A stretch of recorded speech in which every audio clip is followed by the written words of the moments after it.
L'annonce par le président américain de lourds droits de douane sur les importations de Chine à hauteur de 10%, du Canada et du Mexique à hauteur de 25% sonne comme une déclaration de guerre. Et donc son retour à la Maison Blanche signifie aussi la renaissance de la forme originelle du capitalisme. Avant de commencer, abonnez-vous, partagez, likez, très citoyens éclairés.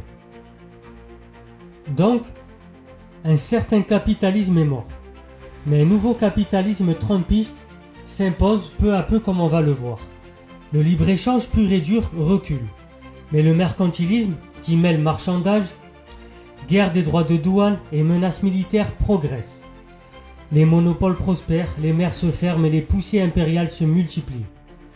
Le président américain en est-il responsable? Le retour de Trump à la Maison Blanche consacre en tout cas la renaissance de la forme originelle du capitalisme. Petit rappel historique. Le capitalisme originel était dominant au XVIe siècle et au XVIIIe siècle, puis entre 1880 et 1945. Il est réapparu il y a une quinzaine d'années.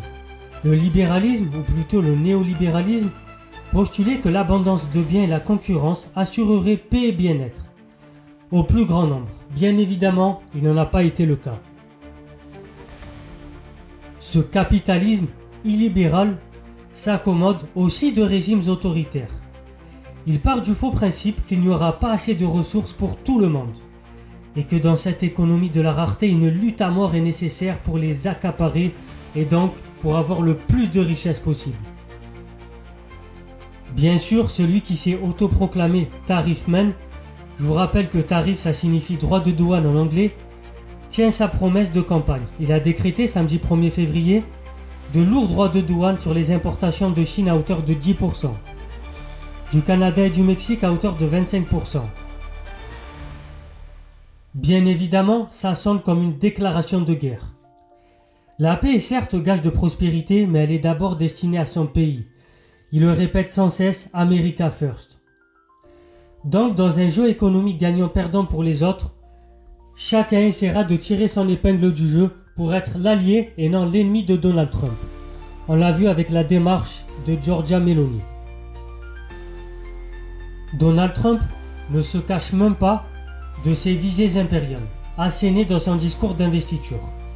Il avait déclaré: les États-Unis vont de nouveau se penser comme une nation qui accroît notre richesse et étend notre territoire.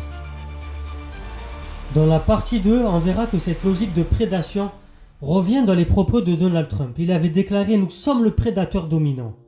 C'était Soso l'Intello. Abonnez-vous, partagez, likez, très chers citoyens éclairés, tous les jours à 13h pour les vidéos d'économie et à 20h30 pour les vidéos de culture générale.